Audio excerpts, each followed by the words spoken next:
This Film is Lit, the podcast where we finally settle the score on one simple question. Is the book really better than the movie?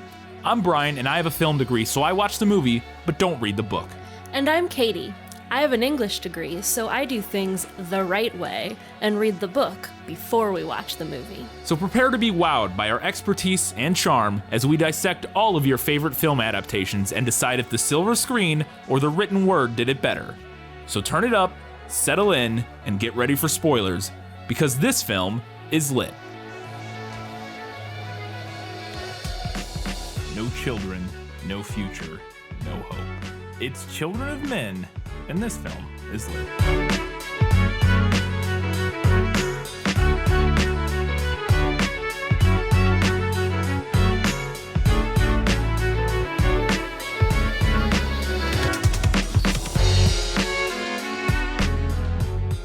Well, welcome back to This Film is Lit, the podcast where we talk about movies that are based on books. We have a patron request episode. If you didn't know, we've mentioned this a lot, but if you're new here for whatever reason, if you go over to patreon.com/thisfilmislit, you can support us there for differing levels of money, and at the $15 and up level, you can request. You get priority requests. We won't do it immediately, but we add your request to the top of our list and get to it when we can. And this is one of the, we've had a lot of, we have enough patrons now that we get a lot of those. But who requested this one? I believe it was V. Frank. It's in the notes. I'm scrolling to the very end, and it was, in fact, V. Frank. So yes, we are doing Children of Men because of V. Frank asking for it. It was on our list already, but yeah, if you want to support us on Patreon, you can request something for us to talk about. We have, for the first time in a little while, every single one of our segments, so we're just going to get right into it with Let Me Sum Up. Let me explain. No, there is too much. Let me sum up. The Children of Men by P.D. James follows Theo, a history professor who lives in a world where no children have been born for about 25 years due to a mass infertility pandemic with no known causes. Theo avoids politics and getting involved despite his cousin Zan being the dictator of England.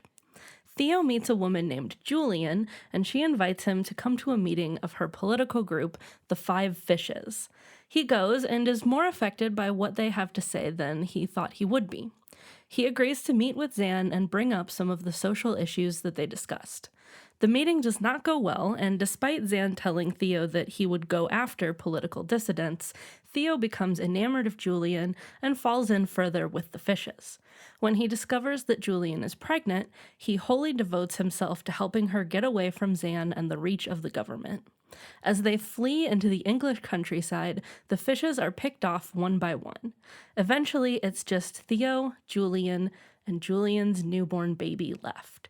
Zan finds them, but Theo defeats him and takes his ring, transferring the power of the dictatorship to himself. He promises Julian that they will all be safe, and the book ends. All right, and here is a synopsis for Children of Men, the film. It's the year 2027. It's been 18 years since any humans have conceived or given birth to a child.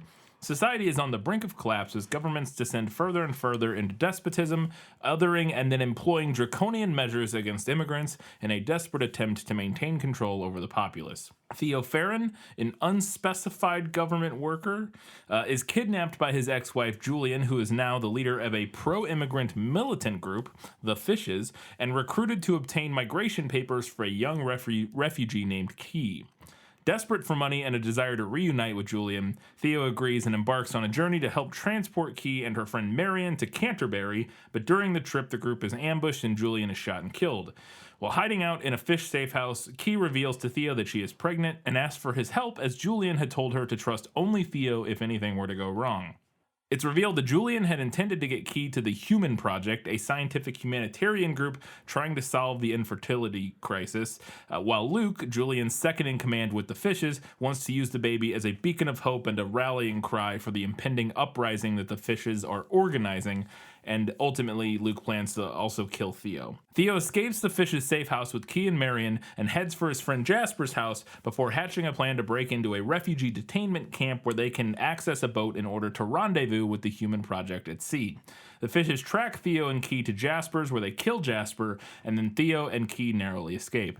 After being smuggled into the refugee camp, Theo helps Key give birth before the two attempt to escape via the boat. The Fishes find them in the city, take Key and the baby, and in the chaos of the uprising that is now currently in process, Theo is able to rescue Key and the baby, and the battle between the Fishes and the government forces pause as everyone is stunned and enamored by the spectacle of a living, breathing baby. Theo and Key then escape on the boat and make it to sea as the refugee camp is bombed by the government. Theo reveals he's been mortally wounded and dies just as the human project ship, the Tomorrow, arrives to rescue Key and her baby. So there you go. If you haven't seen the film or read the book, now you know roughly what's going on. Katie, for the first time in a little while, because I didn't mess it up this time, we have Guess Who. Who are you? No one of consequence. I must know. Get used to disappointment. Okay? If you've listened to our show recently, like if you just started a couple episodes ago and you haven't got to the backlog, like we said, we haven't had Guess Who in a while. We don't always have it. It depends on the project or on the book and that sort of, and other things. But often it's not it doesn't work for us to do this segment. But what Guess Who is that Katie in this instance is going to read character descriptions from the book and then see if I, who did not read the book, can guess said character descriptions as they translate to the film. So that's the idea. Can I guess who these characters are in the film based on their character descriptions in the book? How similar are they? That sort of thing. So that's what Guess Who is. And we're going to play it for the first time in a while. All right, here we go. Her hair, dark and luscious, a rich brown with flecks of gold, was brushed back and disciplined into a short, thick pleat. A fringe fell over a high, freckled forehead. She was light-skinned for someone so dark-haired, a honey-colored woman, long-necked with high cheekbones, wide-set eyes whose color he couldn't determine under strong, straight brows, a long, narrow nose, slightly humped, and beautifully shaped mouth. It was a pre-Raphaelite face. Okay, so I have no idea. I guess so. I'm inclined to assume that this is potentially the Key character, the pregnant character. I don't know. Obviously, in the movie, she is not white or not light-skinned. Not that this character is white necessarily, but he does say light-skinned. But it seems like a character that our main character is meeting for the first time, potentially. Maybe not. I guess that's not true, because it could be somebody he knows already. Also, we'll see if any of that carries, if there are any similarities. And I know it's very different from the book and the movie. We've already discussed ahead of, like, going in, while we were watching the movie, you're like, I'm pretty sure this is very different. Yeah. And I had heard that as well. So I'm interested to see how much the characters even match up. Nothing about this really screams any particular character in the film, honestly. So I'm inclined to say I'm going to latch on to the fact that she has high cheekbones and is long-necked. And that sounds like Julianne Moore to me. And I'm going to say that this is Julian. So this character is named Julian. Okay. But the character actually is the character who gets pregnant. Okay. They switcherooed the they names. do Yeah. some mixing and matching here. A little bit, yeah. Interesting. Okay. But this is the character who gets pregnant. Yes. Well, and we'll see how much of this already sounds complicated. I guess we'll see how much of which character traits come from. So, like, is Julian a member of the Fishes? Yes. Okay, so then it's both they split that character into two, potentially in the film. It's more like because his wife, his ex-wife, is a character in the book. Okay, so there's three characters that are became two characters. No. So it's more like they did a revamp of both his ex-wife and the character who gets pregnant. Yes. And they transferred the name Julian to his ex-wife. Okay. Interesting. And gave his ex-wife some of so it sounds like there was 3 characters in the book. They turned it into 2 characters in the movie and split the characteristics up, or split like. No, there's only 2 characters in the book. Oh, sorry. Yes. And I see what you're saying. Because there's not like he has an ex-wife in the book, but she's nothing like she is in the movie. She's not like a member of the Fishes. She's just his ex-wife. And then there's Julian, who is the pregnant character, who's a member of the Fishes. Yeah. But, okay, this is going to be complicated. I got it right, though, technically. Kind of? Maybe? I don't know. Oh, boy. He was a caricature of the popular idea of an Oxford Don. High forehead, receding hairline, thin, slightly hooked nose, tight-lipped. He walked with his chin jutting forward as if confronting a strong gale, shoulders hunched, his faded gown billowing. Okay, so my 2 initial ideas for this would be either Michael Caine's character Jasper.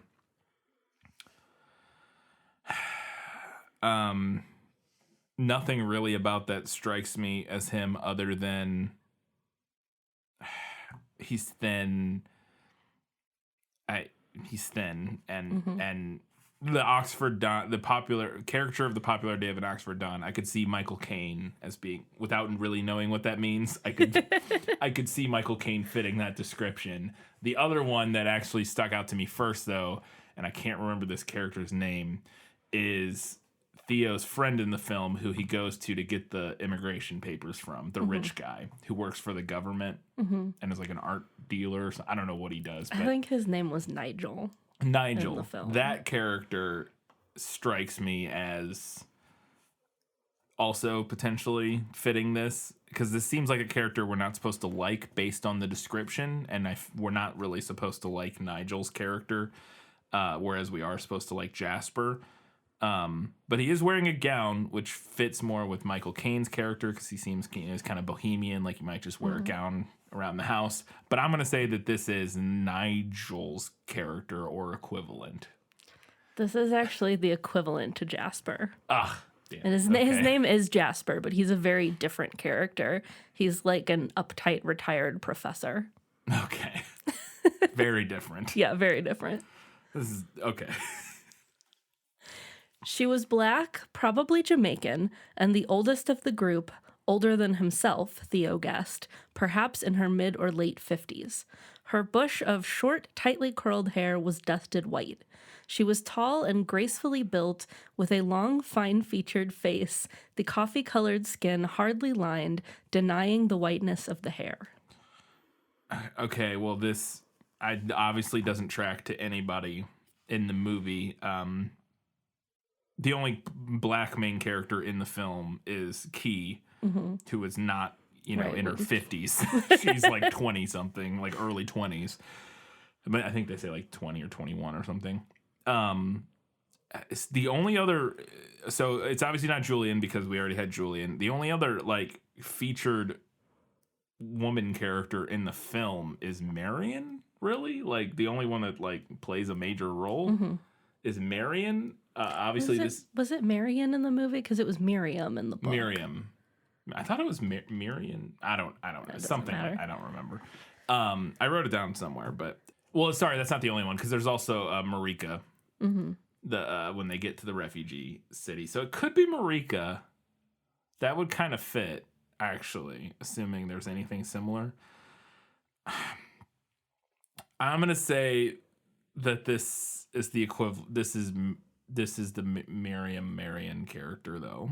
Yeah, it is. Okay. The midwife character. Yeah, the midwife character. Miriam. Is that what it is in the book? Yeah, it's Miriam. Okay. Then Miriam. I was just saying it wrong. Sorry. Yes, Miriam. Okay. So obviously, yes, very different. Yes. All right, last one. He was tall, with a pale, sensitive face, and an etiolated I don't know that word. I don't know that word either.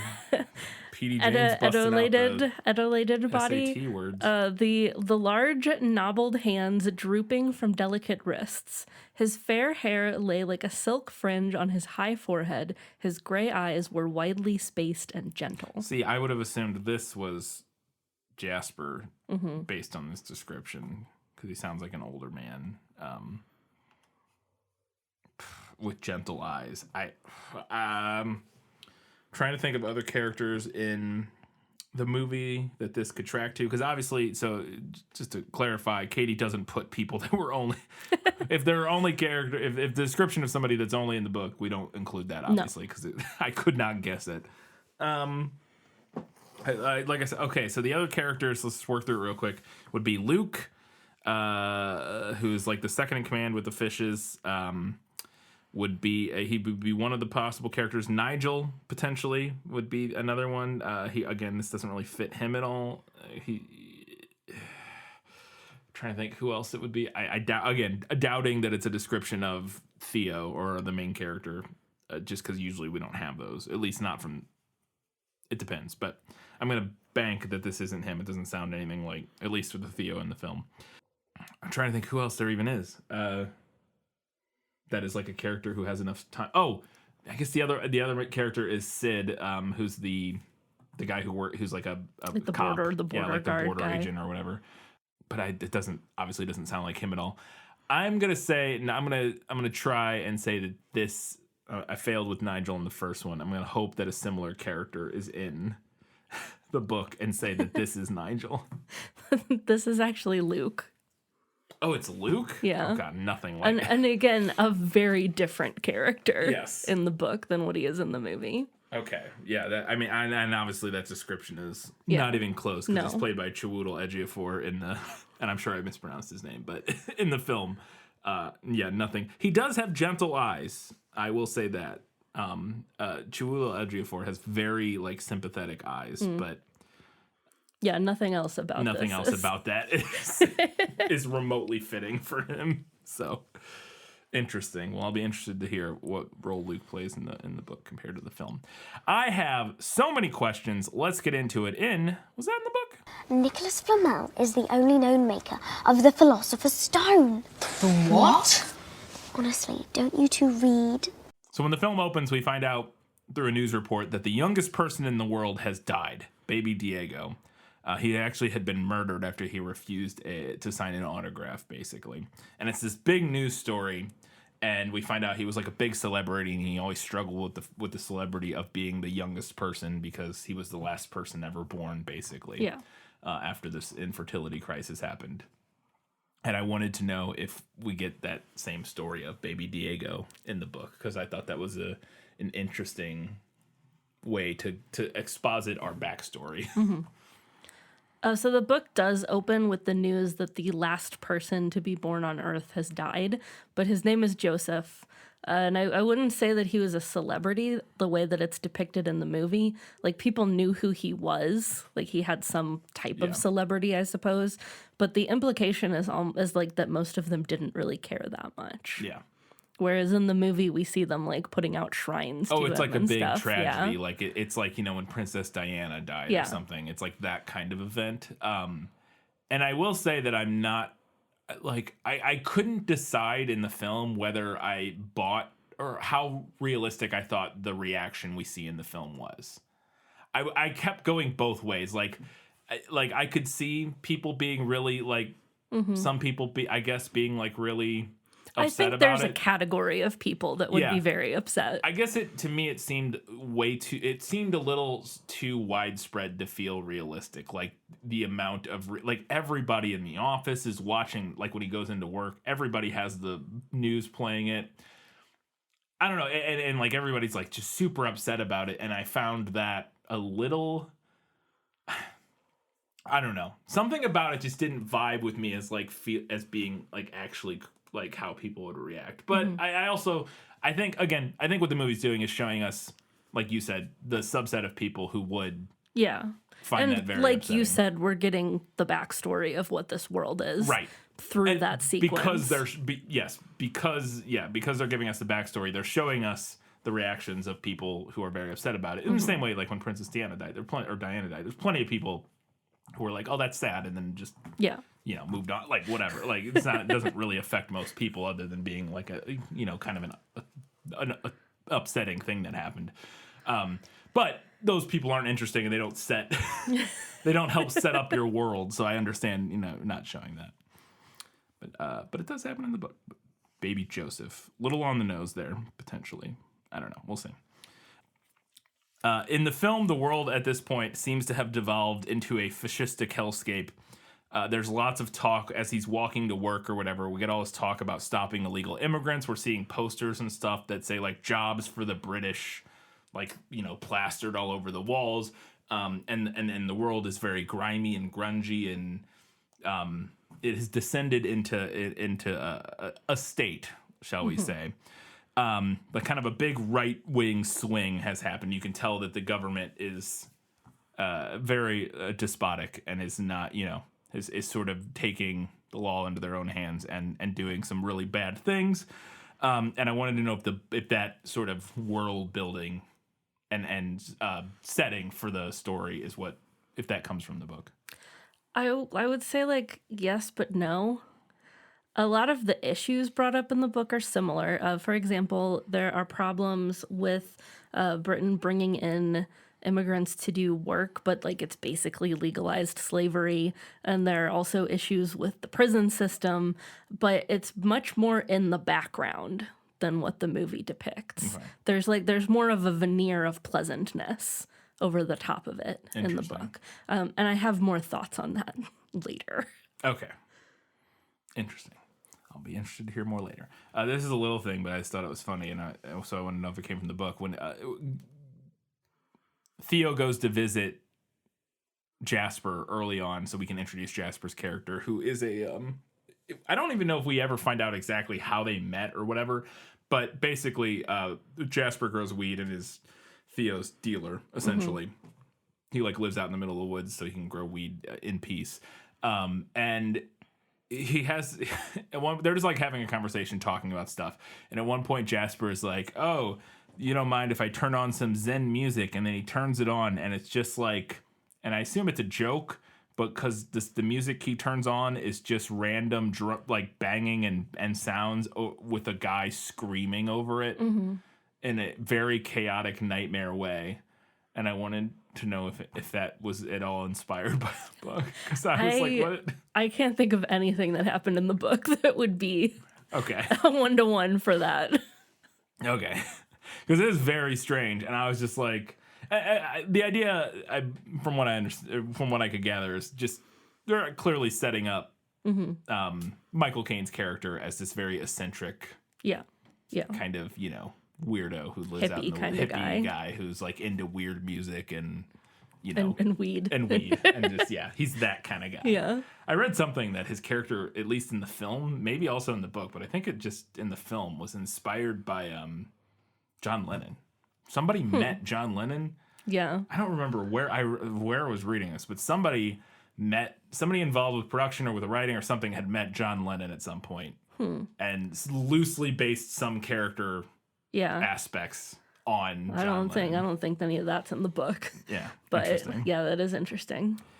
So then we see this ad. I think it might be while he's at Jasper's. I can't recall. For this thing called Quietus, and it turns out we realize it's a suicide drug because this guy's sitting on a bench, staring at the sunset, and he drinks this glass of water. We assume, and then he walks into the sunset, and the little tagline comes up, and it's like, "You decide when." And I wanted to know if Quietus, the suicide drug, came from the book, and then I want to discuss it after. But is that in the book? Okay. So first off, they definitely pronounced it Quietus in the movie, right? I think so. So I want to tell you, because I was reading the book. At least. When I was reading the book, I was going back and forth between just reading it and doing the audiobook. And in my head, I was pronouncing it Quietus. Yeah. And then I started listening to the audiobook, and the audiobook pronounces it Quietus. Quietus. Yeah. Huh. But I'm going to continue to say Quietus because I don't like the way Quietus feels in my mouth. I guess Quietus, that could be correct, but I agree that I do not like saying it. Yeah. So yeah, quietus. Quietus. This is So and I think that is how they say it in the film. Yeah. I think. So it is a word from the book, and the idea is kind of similar-ish, but in the book, it's not a drug, it's a mass suicide ritual, which we find out later is not as voluntary as citizens are led to believe. Okay. Is it, when you say a mass suicide ritual, is it something that happened like one time, or is it a thing that like... No, it's a continues? recurring Okay. thing. It's how they cull the elderly Okay. in the book. Interesting. Okay. Because so, and the thing I wanted to talk about is that in the film, and it's actually kind of complicated in the film, which I did appreciate, and we'll talk a little bit more about this in a little bit here with one of my questions later. But the scene in the beginning of the film where Quietus is introduced, it's depicting it as like a dystopic thing, as like this sign of the part of the world building of the dystopia, which is a very common dystopic film or media thing, is to show ads for things that Feel foreign, feel very like and off to us. to us or whatever. And in this instance, like a suicide drug or whatever being one of those things.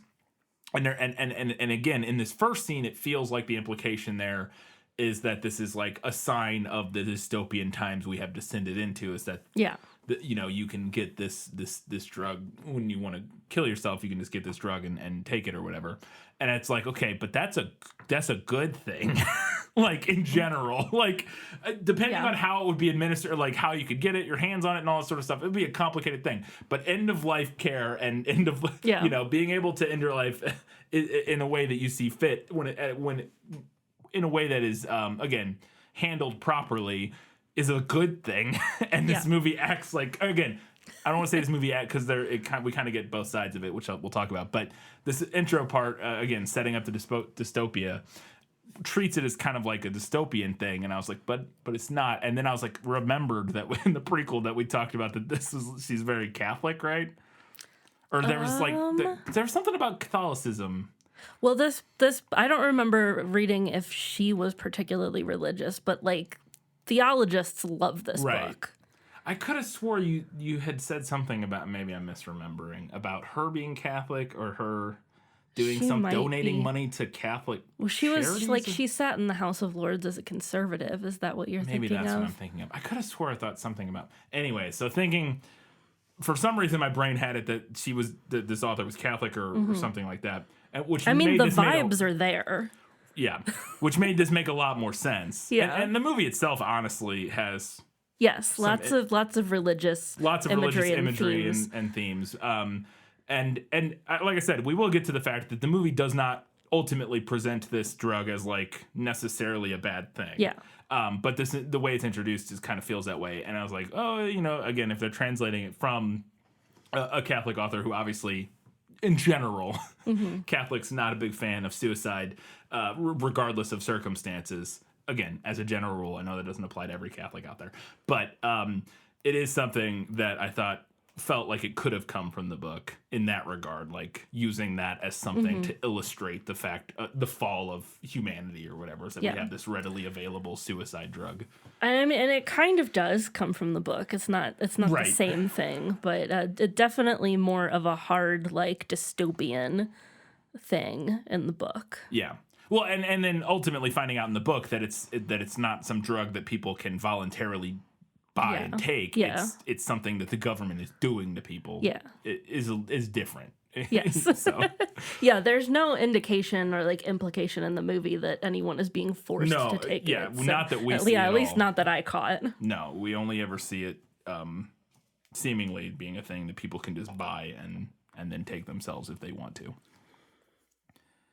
So Julian in the film, this question now makes little sense, but my question originally was, does Julian, Theo's ex-wife, which is not Theo's ex-wife in the film, she is now running with in the book, she is in the film, Julian, who is Theo's ex-wife, is now running the Fishes, like this gang of, they're not a gang, they're a pro-immigrant militant group, basically, like insurgent group kind of deal, underground group, and she's like in charge of them.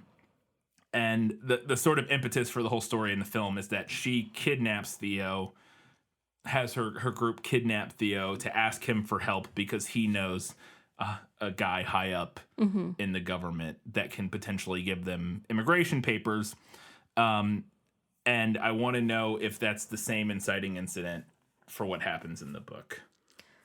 Or not inciting incident, but whatever. I guess inciting incident. I mean, okay, so like I said before, there is a character named Julian, who is a member of the Five Fishes, but she's not Theo's ex-wife. She's more of a combination of like some of Julian in the movie's characteristics, but mostly Key. She's the one who gets pregnant.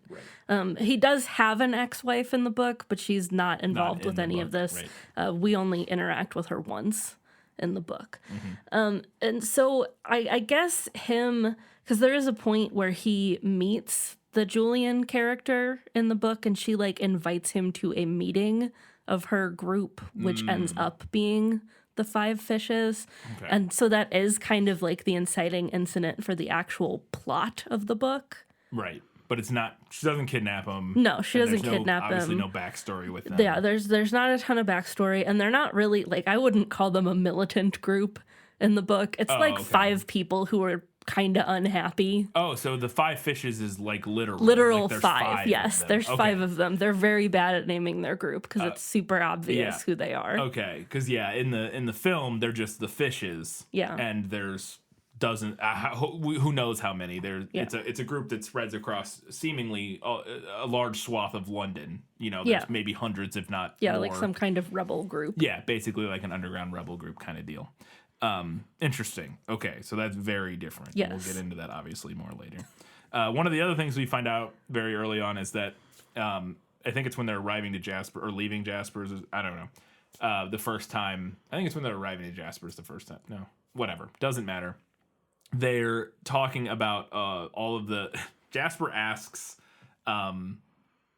Theo if he's dating anyone, and he starts mentioning, like, oh, I was dating this one girl, but she was a member of some religious sect or whatever. And so we find out that there's all these different religious sects that have sort of splintered off and formed in this sort of not post-apocalyptic, but mid-apocalyptic. Yeah. This mid-apocalyptic society. And there's like the Repenters, and I can't remember the name of this other group that he mentions. And I just thought that was really interesting. And we see a group of them later on in the film, kind of all in this, like in the town square, like, with signs and stuff. And I want to know if the idea of like all these splinter religious groups, because it makes perfect sense that in this sort of situation where society is slowly collapsing, or kind of quickly collapsing, and it's all revolving around this very stark, like, biological event which has happened, which is that people cannot get pregnant anymore. Yeah. It seems perfectly reasonable that you would have a ton of very strange splinter religious groups, and I want to know if that came from the book. So it's not the exact same groups as what's mentioned in the movie, but the book does describe several different like religious factions that have sprung up or like splintered off from something bigger. Most of them in the book are either recognizable as some sort of variation on Christianity or something that's pretty violently pagan. Okay. We don't get any pagan groups in the film. The couple groups that he mentions both sound very clearly derivatives of Christianity of some sort. The Repenters, and then whatever the other ones are. He says they like flagellate themselves. Yeah, I don't remember what he called those. It's just kind of offhand mentions. Right. Yeah. But the other religious groups we see are like Muslim groups. Yeah. Towards the end of the film. Yeah. And primarily because we see them in the refugee camp that they end up in because they have been put there, basically. Right. So yeah, similar idea comes from the book. So this question obviously doesn't make sense, but I guess we'll ask it to see how it translates. Did Theo and Julian have a baby together in their past life that had died? Obviously, him and Julian weren't together in the book, but did him and his ex-wife have a baby together that died? All right, so he did have a child with his ex-wife, but it was a daughter. It's a son in the movie, and she didn't die in a flu pandemic. Theo accidentally ran over her while backing out of the driveway. Christ. Yeah. Oh, weird. Came out of nowhere in the book. That's wild and horrifying. Yeah. And now, like, I'm glad that you asked this question because I struggled with where to put this change.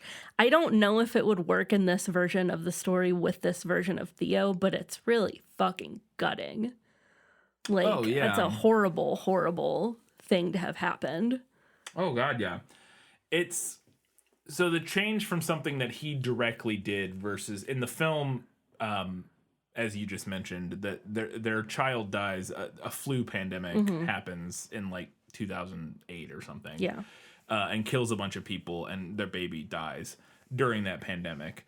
And it is an interesting choice, and I definitely think it makes sense for the Theo we get in the film, because his sort of whole core thematic conflict is he used to be a person of faith and of hope and of ideals, and he has sort of fallen out of that post his child dying, and become sort of this driftless, aimless cynic who is an unnamed government bureaucrat of some sort. It seemed like he was maybe a cop. I don't know if he's a cop. He never has a gun or anything. I think the movie very intentionally doesn't tell us what he did. He works in some office somewhere, and it kind of seems like it's a government.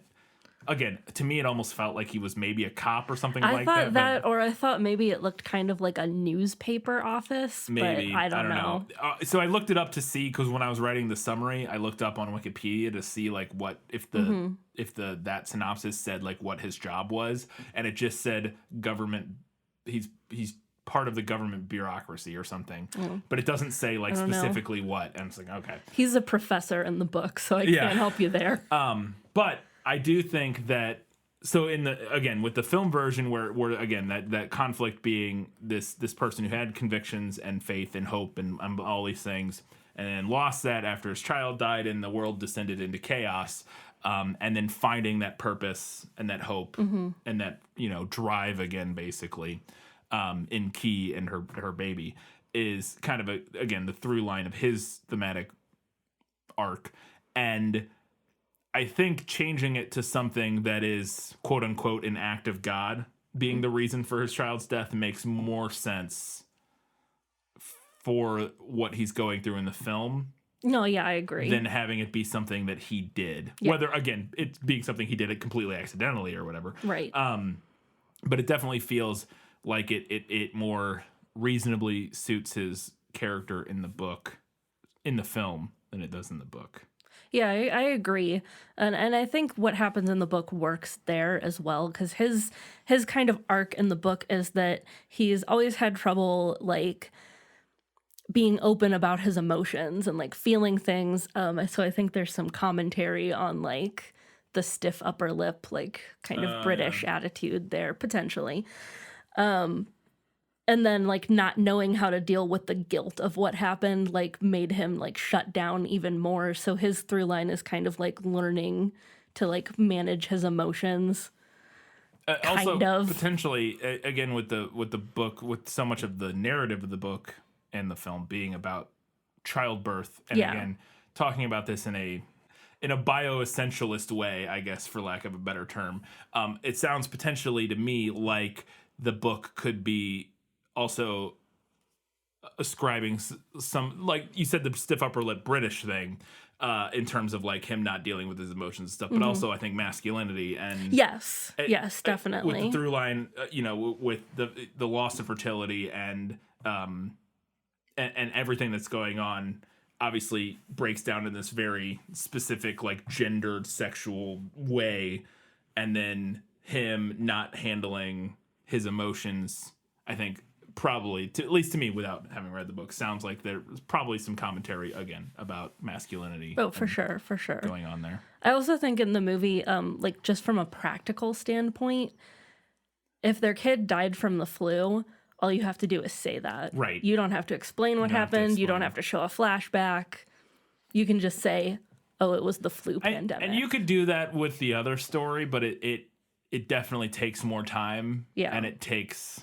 Because, like, he could just sit there and tell that story of what happened in a similar way that he does to the flu story in the movie.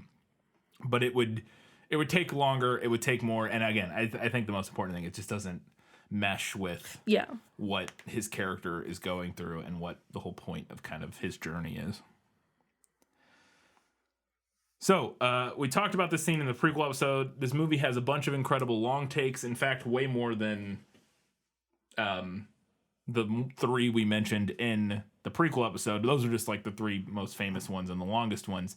And this is one of them, and this is the big car chase where Julian gets killed. Just phenomenal. And I wanted to know if anything about this, it's a very broad, wide-ranging question, but did anything about this come from the book, hearken to anything in the book? Did they pull any inspiration for this from the book, or is this wholly a film creation? Okay, so a little bit of context first. In the book, there are Omegas, which is what they call the last generation to have been born. Okay. So according to the narrative, most, if not all, Omegas have sociopathic tendencies. But there's a particular group of Omegas that call themselves the Painted Faces, and they ambush travelers and sacrifice one of them in a ritual murder. Okay. All this to say, there is a point in the book where the group is driving and the road is blockaded and they get ambushed by the Painted Faces. Okay. So there's no car chase, but that scene from the book was obviously the starting inspiration point for the movie scene. Okay. Does anybody important die in that scene? Because that was the other thing that struck me about this movie that I'd forgotten about even talking about this scene. I remembered somebody died during it, but I didn't remember who. And as soon as the scene started, I was like, oh my God, that's right. It's Julianne Moore's character dies very early in the film. And I had forgotten that because, it's Julianne Moore. And, Right. And there's their whole relationship and stuff. In my head, for some reason, she was in the movie a lot longer than she is. And so as soon as that scene started, I remembered. And so is there a similar thing where a big important character dies? A character does die. Okay. It's the character Luke, Oh. who is again very different from what we have in the movie. Yeah.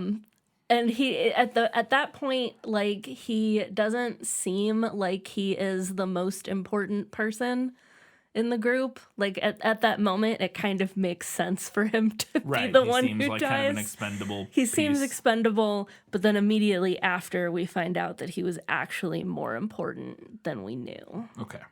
Will we discuss why? Yes, Okay, later. Cool. Great. I just wanted to make sure we didn't leave that dangling. So then after the ambush, which again, that scene is just so crazy and good. We'll talk a little bit about it more in the prequel episode, but I was reminded again by how great that scene is. But they get to the Fish's safe house and Julian or Theo has no idea what's going on. He's like, what is this? And he goes and meets up with Key in the barn.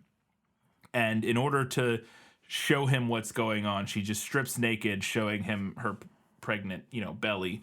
And that's how she asks him for help. And I wanted to know if that's how he finds out that the pregnant character in the film or in the book is pregnant, and does the character do it in a barn full of cows? It's very biblical. I want to know if that sort of biblical imagery comes from the book.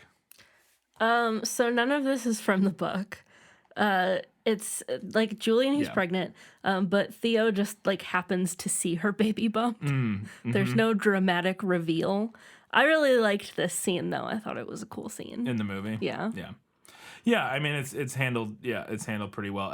I will say that it seemed obvious to me. Now, to be fair, I knew she was pregnant, but I guess the idea is it wouldn't be obvious because you just never would expect it. Yeah. You just assume. Least expected outcome. Yeah. It's got a bit of a stomach or whatever. You wouldn't assume that she was pregnant. But yeah, it's a good scene, and it's very, like I said, it's very clearly putting it in a barn surrounded by animals. I was like, well, that's not an accident. I mean, she does give birth in a woodshed in the book, so that's kind of like a barn. I guess it's a little similar. It's a little similar. Yeah, they're just in the film. They're just in Yeah. Just, a building. yeah. Not really any. Yeah. So in the film not in the film, but as I mentioned, Key reveals that she's pregnant, and it's this big thing in the film that part of the reason that she can't go, because at one point after it's revealed, Theo's like, well, we got to go get you a doctor. We got to go to the government. We got to, they'll take care of you. They're going to be like, holy shit. But it is then revealed that the reason she can't go to the government or get help from, traditional sources is because she is an immigrant. They call them Fugees in the film. Yeah. Well, because she's not just an immigrant; she's like a fugitive immigrant or whatever, an illegal immigrant or whatever you want to call it. And so she can't go to the government because they've run this whole decade-long propaganda campaign or whatever, basically dehumanizing Yeah. immigrants. And they're like, if she goes to the government, they'll just wait for her to give birth and then pretend it was Yeah. some rich Yeah. some rich British person or whatever. So they can't do that. And I wanted to know if a similar idea happens in the book because I thought that was interesting. Well, she's not an immigrant in the book. So that aspect of it is not factored in at all. And there are a lot of different motivations within the fishes in the book, but Julian is like primarily concerned about her and her baby being held prisoner and used as political tools. So that's kind of similar to what we get in the movie. Similar aspect. Just without the extra added layer of her being an immigrant Right. in a virulently anti-immigrant situation. Right.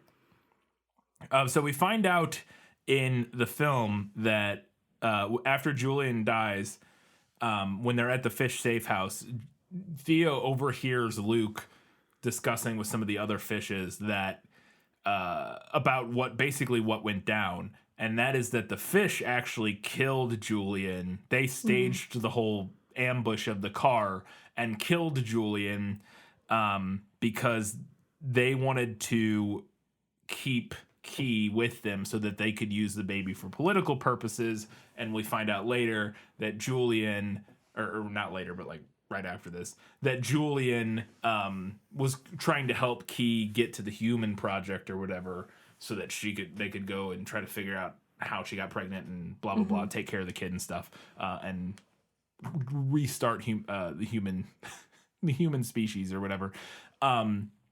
But yeah, the fishes want to use the baby for political purposes, and I wanted to know if and it sounds like not based on your previous thing, but if the whole like killing of one of the fishes in this instance in the book, I guess it would be Luke, was like part of a plan by the other fishes for political purposes or something. Okay. This is getting very complicated because it's so different, but So, context. There are 5 members of the fishes in the book. There's Julian, who's basically Key. She's the one who's pregnant. She has a husband named Rolf. oh, okay. There's Luke, who's nothing like Luke in the movie. Miriam, who's still the midwife. And there's a 5th member who's a man whose name I don't know how to pronounce, but it doesn't matter because he dies before the action really gets going. He's not important. So, Rolf definitely wants to use the baby for political purposes, so that's kind of similar to the motivation of the Luke character in the movie, but it's not as big of an element as it is in the movie. As for the murder of one member, Luke in the book is the one who dies. He's not murdered by a member of the fishes, though. He's the one who's sacrificed by the painted faces Right. scary group. And we find out then that he was important because he was actually the father of the baby, not Rolf. Not Rolf. So he's the one who was actually like a fertile male. And now we have a fertile female, but not a fertile male. Oh. So and maybe we'll get to this later, but in the movie, it's the men aren't infertile, women are infertile. So it's implied to be both In the book? in the book. Yeah. Okay, because I had read, and I didn't mention this because I thought you would get to it. I had read somewhere that in the book it was just that men were no longer producing sperm, basically. So That was what I had read, and that the movie basically okay, flipped honestly, it. that could be accurate.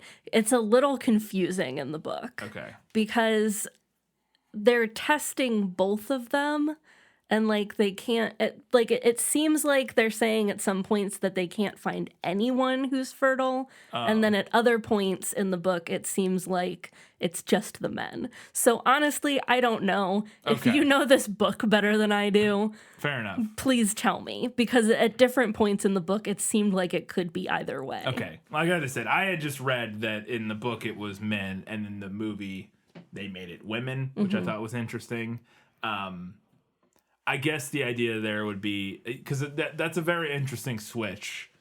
But I guess the idea is that it makes Key herself, if it's women that are infertile in the film, it makes Key herself a more like integral Yeah. like part of the process. You know what I mean? Like if it's just some dude that can somehow get people pregnant, then the dude surviving is more important than anything else. Right. Really? Like Yeah. if it's men that are infertile and you know what I mean? Yeah. Like obviously the baby surviving is important, but it's like whatever. Like the guy who was able to, you know, produce sperm, whatever, being the would be the important part of that if they're trying to like study it and figure it out or whatever.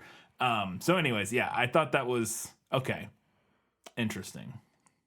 Yeah, let us know if you know more about the book, because I don't know.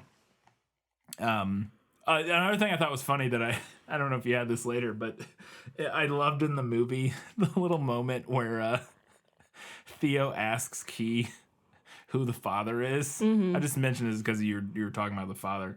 And she says, "Oh, there is no father." And he's like, "What?" And she goes, "I'm just fucking with you." Yeah, It's like, that I don't too. know who it was. It was like, could have been a dozen guys or whatever. Like, I thought that was really funny. I enjoyed that part a lot. At one point in the film, Theo, it's actually when they're escaping the fish's safe house, he's kind of just like hanging out, and then he goes outside and he's in his socks, and then he doesn't have time to get his shoes back, and I can't remember why. I don't remember what happens. I think he goes out in his socks, and I think that's when he overhears them saying that they're going to kill him. It is. But I don't know. Like, they leave quickly, but I feel like he still would have had time to grab his shoes. I'm trying to remember if something had transpired that made him lose his shoes prior. Yeah, I don't know. remember. But he doesn't get his shoes back at that point. And then he goes through the rest of the film trying to find shoes at different points. Like he ends up at Jasper's house and he's like looking through their shoes and none of them fit. But there he finds some flip-flops that'll fit. And so he's like in flip-flops for most of the rest of the movie until eventually he does get shoes from somebody. It's while they're in the refugee camp. Yeah, while they're in the refugee camp, the guy gives him some shoes or something like that. And I wanted to know if that little plot point came from the book, because again, very biblical, very very biblical. Well, it's not from the book. He at no point does he lose his shoes. Okay. Very biblical, also very Die Hard. Take your pick. It could be It is very Die Hard. You're right. but I think the illusions they were going for in the film was definitely A little more a little Jesus more biblical, Christ a and little less more John Jesus. McClane. Yes, if I had to guess. But I don't think it's not. I that being said, I do think it's a little bit of. I think you're supposed to feel a little bit of the Die Hard, because something we mentioned in the prequel episode is that it was like a little fun fact that I found that I had a hard time believing, but then upon watching the movie is obviously true, is that Theo, Clive Owen's character, does not hold a gun or fire one through the entire film, in a ton of situations where it would be very handy to have a gun. Yes. And I thought that was a really interesting choice. And so I think that the no shoes thing is honestly, it's very clearly an allusion to, like, yeah, again, very biblical Jesus, you know, wearing sandals kind of deal. But also I think they wanted you to think about John McClane. And you know, it's a big thing in that movie that everybody talks about, and the fact that he doesn't have shoes for the whole second half of the movie, and then using that to compare and contrast the way that John McClane solves issues versus how Theo solves issues. Theo just like wanders around and like guides people. Yeah. Very Jesus-y. Yeah, he does not shoot anybody. No. And I think it's very intentional that it's, again, I think he's trying to provide sort of a Quran in that instance is trying to hold up a mirror to kind of action tropes and masculinity and be like, look, he's just like John McClane, but he's nothing like John McClane. Ha. I think is what's going on there. Anyways, I thought it was interesting. I like your analysis. Thought it was interesting. It is mentioned in the film that Theo and and maybe the religious isn't the right term. Maybe they weren't religious, but Jasper's talking about how, and Theo just overhears this conversation. Jasper's talking to Key and Miriam about Theo and Julian and their baby that died, and about how they used to be like activists. And he says they had a lot of faith or whatever. Like he's like, he was a man of faith. They were people of faith, blah, blah, blah. And it's never explicitly said when he says faith there, if he means in the sense of like religious faith or like faith in their cause. That See, I took it more as the second thing. It's like faith in the political like, cause. Yeah, that they believed that they could make a difference. Right. And I think that is honestly more so, but I think it's also intentionally ambiguous in that regard. But I wanted to know if that sort of, if Theo was somebody of particular conviction, whether that be religious or political or whatever, and then after the death of his child, that was something that he lost. I never felt like the book was implying that he was a person of conviction in that way. Like, it didn't seem like he had any strongly held beliefs, like, at all. Okay. And like I said, he wrestles with the guilt of what happened to his daughter, but I don't feel like it changed his, like, beliefs. Well, we don't have stories, because, again, Jasper's very specifically in that moment tells about how they used to go to rallies, and they were, like, you know, they were pro-immigrant. And Julian still is, or still was when she died. You know, she was part of this underground militant group. But that Theo had fallen away from that. And so, yeah, I just... But so you're saying in the book, there's no allusions at all to him having a background in political activism or something that faded away. Okay. He used to be a political advisor to his cousin, but it wasn't... And that would be Nigel...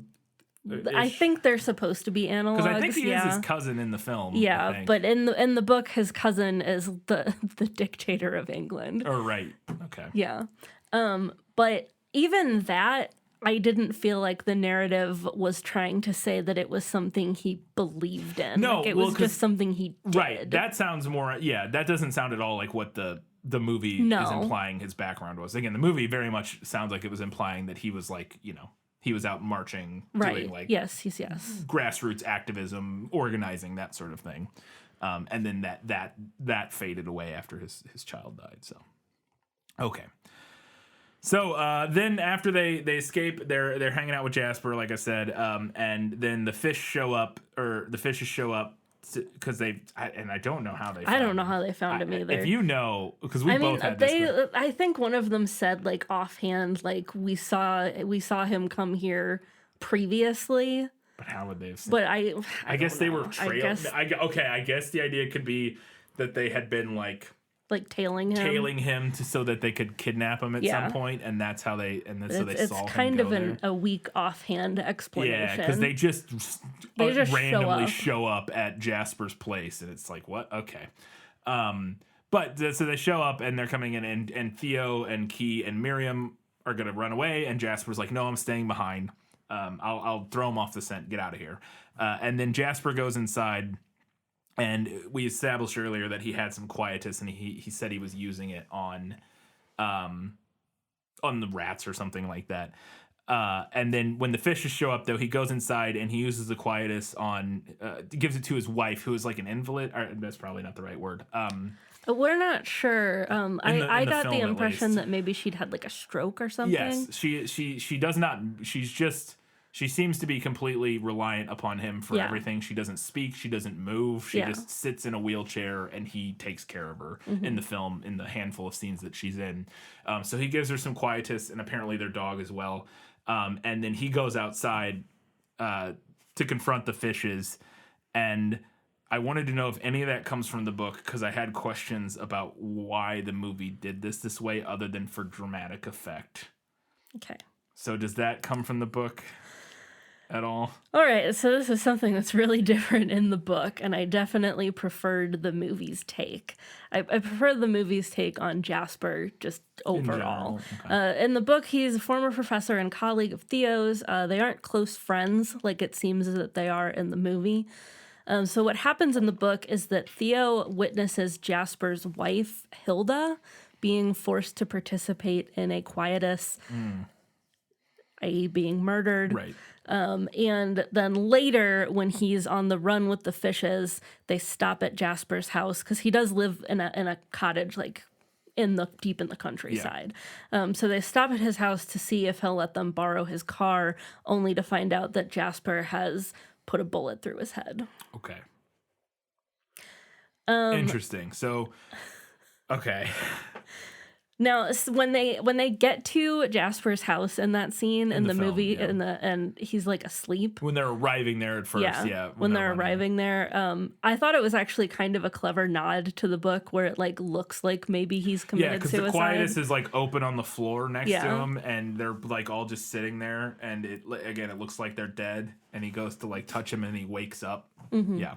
Yeah, I thought it was a nice nod where like it looks like he's committed suicide, but then he actually hasn't. Yeah. I also really liked the moment between him and his wife when he gives her the quietus. Yeah. It's very sad and sweet. I agree, and I thought this was also a nice counterbalance to earlier how I discussed how, again, setting up the dystopia, it made the quietus seem like it was supposed to be this thing that was like dystopic and bad. Whereas in this scene, it's very sweet, and it seems like a perfectly, again, Jasper's a character we like. Yeah. And him giving it to his wife in this instance seems like the movie is not remotely judging negatively this action. And in fact sees it rather, if not positively, at least neutrally. And so, yeah, I agree. I like that scene a lot in the film. What I will say that I didn't understand was that he then goes out to confront the fishes, and then they come in, and they go into the house, and they're like, there's a dead woman and a dead dog in there. And then they start interrogating him and like shooting him or whatever. And ultimately shooting and killing Jasper. And I didn't know if he like just didn't have enough of the drug, or why he wouldn't have just taken it. Why does he go out? It made no sense to me. He said that he was gonna like stall them. Sure, but he doesn't stall them very long. Well, no. Maybe he's just not very good at it. I guess I just because he stalls them for a matter of seconds. Yeah. Also, and also they're like watching. They're watching. They're which not is a even terrible trying to get idea. away. And I think the only reason they do that is just for the effect that it has on Clive Owen's character. Just so we can see that effect on Clive. But it makes no sense. Like, not that it makes no sense. Like, I get why he would stop and try to see what happens, but again, I just found that whole day. It was like, well, okay, you're trying to stall for time, but he doesn't successfully stall in any way whatsoever. Maybe that's just the point. Like he just did a bad job of stalling. But yeah, because it seems like it'd actually be more of a stall if he just killed himself and they got inside and they're like, oh shit, there's just some dead people in here. And maybe we're wasting their time searching. Yeah. Yeah. Like, why? They're like, what do we even do? Like, oh, these people just killed themselves with quietus. Okay. I guess we can look around, but like, I don't know. It just made no sense to me other than being there for dramatic effect that he would, or that he didn't have enough of the quietus. You know what I mean? Yeah, like for some reason. I didn't notice. Maybe he didn't. I don't know. Maybe He has one pack of it. Who knows how much? I don't know. I just thought there was enough for the dog and the old lady. I don't know how many suicide pills come in a pack in this universe. I don't know either. But the whole thing I thought was a little strange. Again, it works because the scene's effective, but I just was like, okay, what was the thought process there? Whatever. He's a old crazy guy who's stoned out of his mind, so maybe he wasn't exactly he wasn't firing on all cylinders when he's coming up with that plan, I guess. Yeah. So then the big plan, they got to get to this boat, the human project, and their plan to get to the boat is to break into a refugee detainment camp. Yes. Basically. Because within the camp they can get access to, it's like near the ocean, near the sea, and they can get to a boat and row out to sea. Is that their plan in the book? No. Okay. They do not go to a refugee camp, nor are they in a boat at any point. Okay. So at any point does Theo help Key deliver her baby, or Julian, I guess, in the book's instance? Because in the film they arrive at the camp and they get settled and they end up in this room, and then Key gives birth immediately. And he does a bang up job. Rubs a bunch of whiskey on his hands and pulls that baby right out. Technically, yes, he does help with the delivery in the book, but in the book, Miriam is actually still with them at that point. So he's more like providing moral support. Okay. Not doing the actual... No, not doing the catching actual of the delivery. baby. Yeah. Yeah, because at this point, Miriam in the film, she had... basically, she, like, feigned... She did a way better job of providing a distraction. She provides a distraction to distract them from Key, and she, like, starts, like, having, like, a religious fit, basically, and they, like, hit her and take her away, implied, and throw her into... Probably kill her, but who knows? Yeah. But yeah, so she's not with them at this point. It's just Theo and Key. And yeah, okay. Does he rub whiskey? Did they use whiskey to sterilize their hands? They do not. They have like a bottle of anti-disinfectant or something. Okay. I just thought it was really funny because he, and I think that's probably a little bit of the point because he's been very conscious to like, he's always had alcohol with him the whole time. He's clearly an alcoholic. Like he gets to Jasper's house and he refills his bottle that he carries around with him everywhere. And so in this scene where where she's giving birth, he uses that whiskey to wash his hands with, to disinfect his hands. But it was so funny. I was watching it. He like pours the entire bottle. Yeah. It's full, and he dumps so much of it. And I was like, I feel like he didn't need that. He wanted to be really, really sure. I know. And again, the idea we're going for here is he has now found a purpose. Yes. He has found a drive, a thing that is pushing him forward. He doesn't need to, drink his sorrows away anymore. So he can get rid of all the alcohol. I get it, but it just was funny to me. So then after they give birth, they have to escape. Sid, who's not really important, who cares? He's just a guy, an asshole who they have to beat up and escape. He's a cop or whatever. And they get out and they're trying to get to the boat. And I thought this was really fun.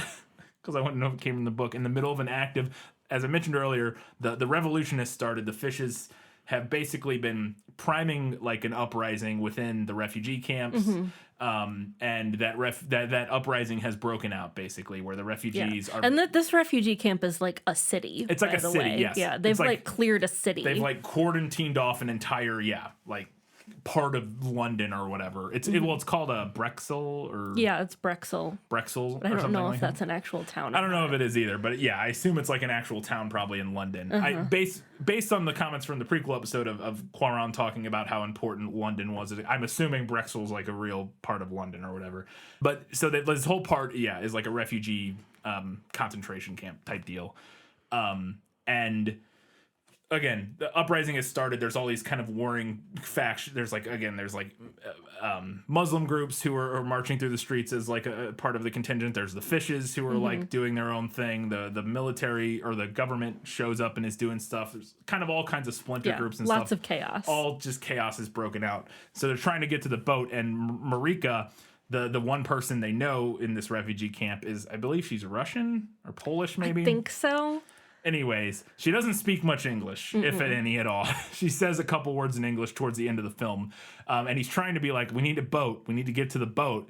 And she's like, "I don't know what you're saying." And so he picks up a piece of like charcoal and draws a boat on the wall.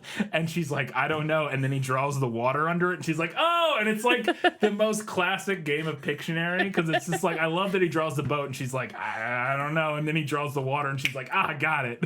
And it made me laugh. And I wanted to know if they play Pictionary in the book. I really liked that scene, but it's not from the book. Okay. Her character isn't. She doesn't have an analog in the book. So if they don't go to the refugee camp, and I guess we'll talk about how the book ends. Oh, well, we will. Okay. Okay, and then I want to talk about this scene and see, similar to my question about the car scene, this is the other, there's more than these two. There's, like I said, there's quite a few, but these are the two big ones that always stuck out in my mind. It's the big car chase scene that's an illusion of a single shot. And then this scene is an illusion of a single shot. After Key, the fishes show up and basically kidnap Key and the baby. Yeah, they like grab her and run off. And they kill the other guy that they were with who was helping them. But right before they kill Theo, the military shows up and a big firefight breaks out. So Theo's able to escape, basically. But then he's trying to go find Key and the baby. And he finds he hears them or sees them going into this building, like this big like apartment building. And the scene in the film is a single shot from, it's like 7 minutes long. Yeah, it's really long. Insanity. He goes up through a bus, all the way through a bus, out of a bus, over across the street. Everything's blowing up everywhere, and it all looks practical. I don't know how much of it is, but I think most of it's practical, like explosions and stuff, which makes sense because in the prequel we talked about how resetting, and this is the shot where resetting took like 5 hours or whatever. Yeah. Yep. This is that shot. And again, it isn't all a single shot. There are cuts and hidden, but in it's places. made to look like a single shot. It's made to look like a single shot, and big swaths of it are a single shot. It's just not, the whole 7 minutes isn't one shot. It's probably like 5 or 6 shots or something. I don't know how many, but it's broken up and it's just hidden with effects and whatnot. But this whole scene where he runs into this building, as good as the car scene is, which is really freaking good, this scene is just, it's nuts. It's chaos. Everything about it is just incredible. I was, once again, my jaw was just on the floor the whole time watching it. And I wanted to know, similar to the car scene, if any of this feels like it could have been inspired by anything in the book. I thought this was better than the car scene as well. But none of it is from the book. They don't go to a refugee camp at all. Context. Theo's rich cousin who works in the government.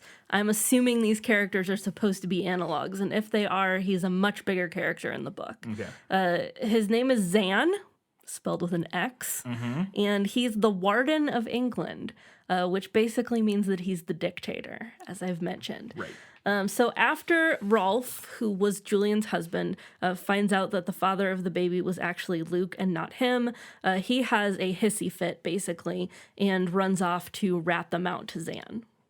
Oh, okay. Yeah. So then Julian gives birth in the woods while they're on the run. Zan finds them shortly after she gives birth, but he doesn't know that the baby has actually been born because Rolf thought that she still had a month to go. Because Miriam wisely did not tell him the actual due date. To be fair, in the movie, I think it's implied that she premature, like, because she says at one point, I'm 8 months along or something, and she's like, and it takes 9, and he's like, I know. I think it is implied, and we're not with them for a month, we're with them for a couple days, so I think it's implied that she gives birth a little prematurely, but anyways, So Theo and Zan then face off, and Theo ends up shooting him. So again, a huge departure. Well, I guess the movie is a huge departure from this. Yes. So and then after Zan is dead, Theo puts on his ring because he's wearing like a ring that the prime minister or maybe the king is supposed to wear, like a signet ring. Yeah, like he has a fancy like ring. Leto's ring. British listeners, his ducal signet. British listeners, please weigh in and let me know what this ring is supposed to be. But Theo puts the ring on, and this, the rest of his council is also there. It's like 4 people. They all just come with him into the woods? I guess.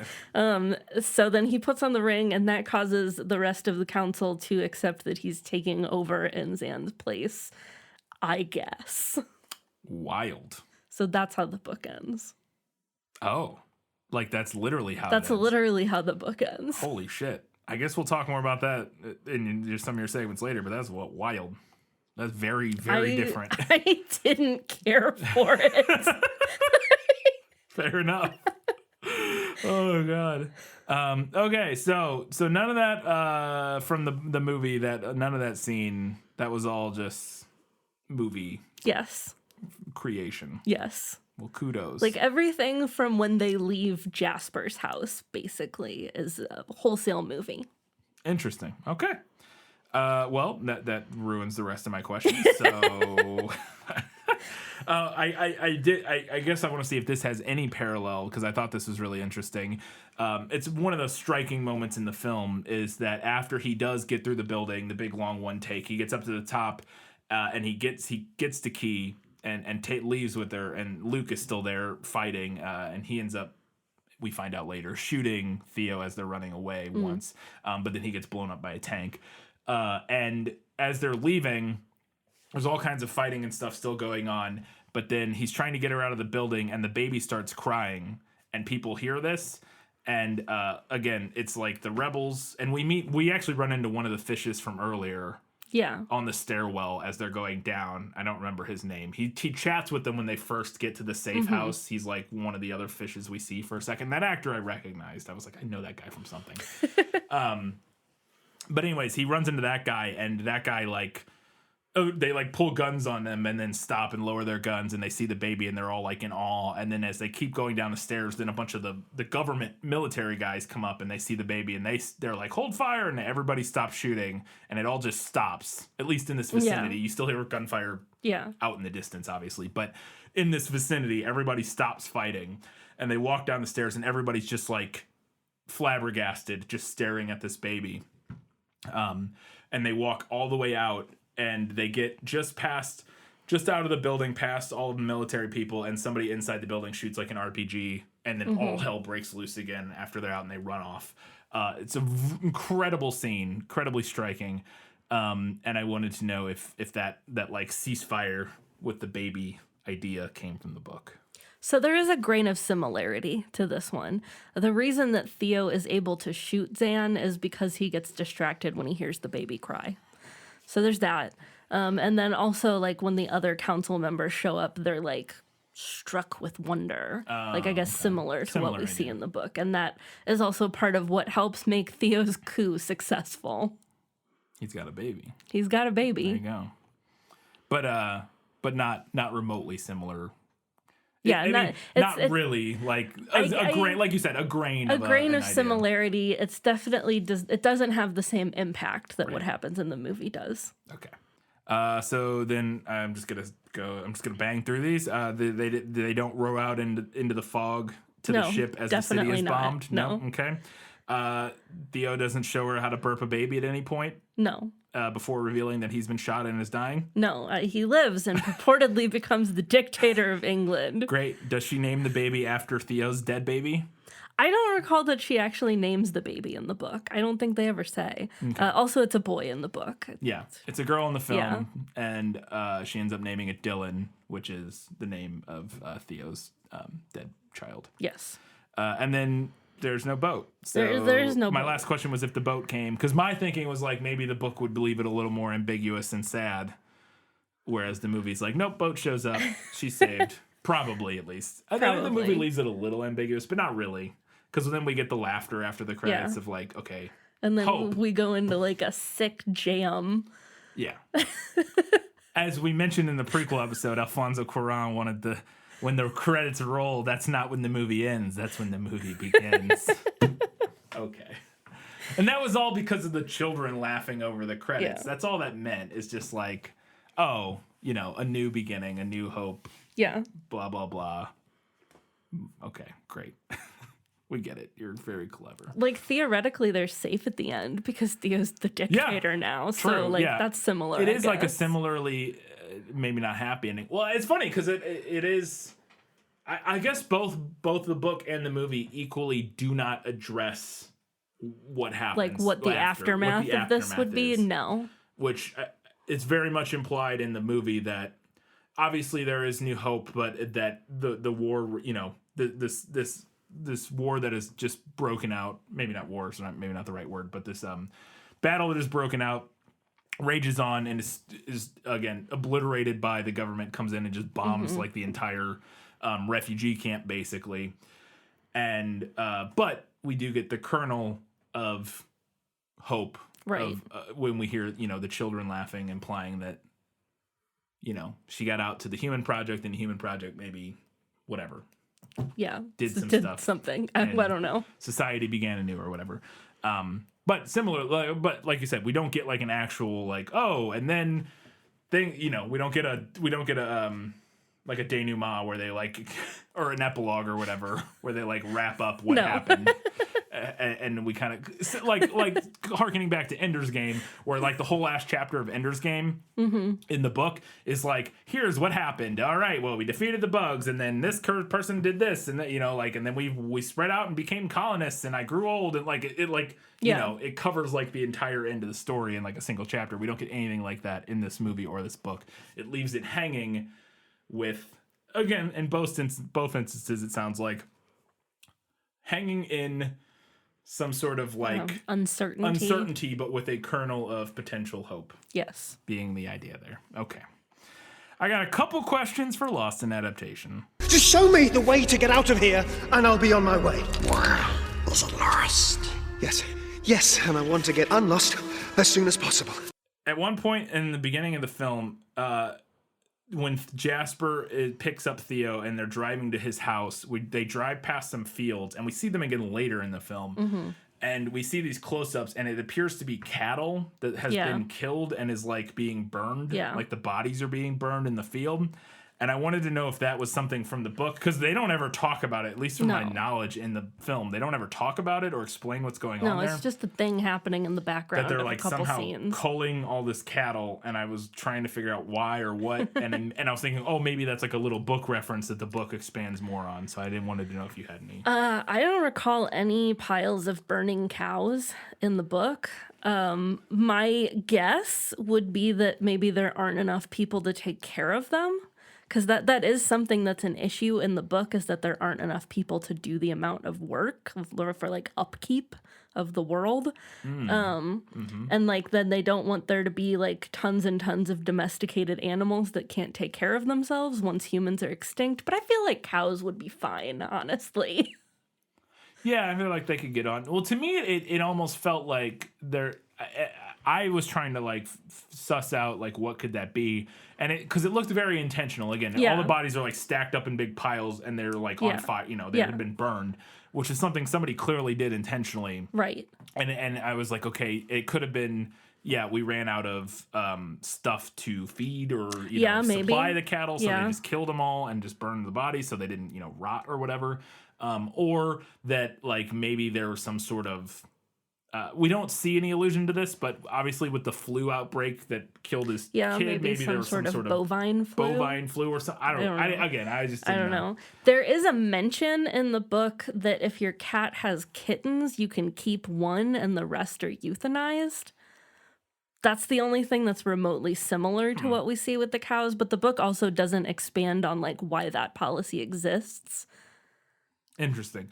Because it isn't, what I thought was interesting is that in the movie, we do see quite a few animals, like pets. There are a lot of pets. A lot of dogs and cats. There is an element in the book that some people use cats as like substitute babies. Okay, and that's the vibe I got in the movie without the movie ever mentioning that. I actually was almost going to ask that because like when we get to particularly where it stuck out to me is there's a scene where the fishes in their meeting house or whatever, they're like sitting around a table and there's some cats in the room, but there's also a woman who's like holding a dog. Yeah. Kind of like a baby. Yeah. And I was like, oh, that totally would make sense though in a world where people can't have children anymore, that some people would.